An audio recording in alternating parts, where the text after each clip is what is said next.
13.8 billion years ago, something happened. We now call it the Big Bang.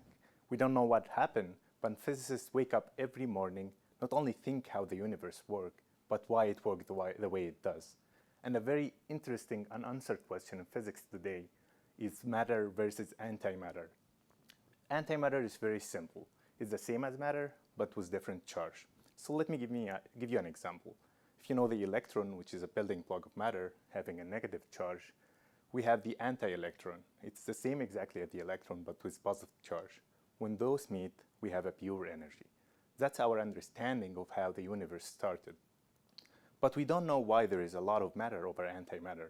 Our calculation said that for every 1 billion antimatter created, there is 1 billion and 1 matter created. And this 1 over 1 billion that we now see as the stars, the galaxy, even you and me. So how can we solve this? Theoretical physicists actually have provided a very unique type of nuclear reaction that could explain this. And here where my research come to work. We have a very tall 15-meter distillation column underground.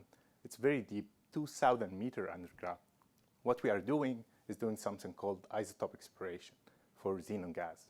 So the isotopes is the same for all the elements, for the same element, but think of it as different component, like separating the cream from the milk. You need a big amount of milk to get a small amount of cream. That's what we actually do. But since the xenon is very expensive gas, we need to process a multi-million-dollar amount of gas to get what we need. And what we need is some amount of xenon to put in a future detector very far underground and look for like 10 years to see if this actually, the reactions that happen, which can explain the existence of matter over antimatter.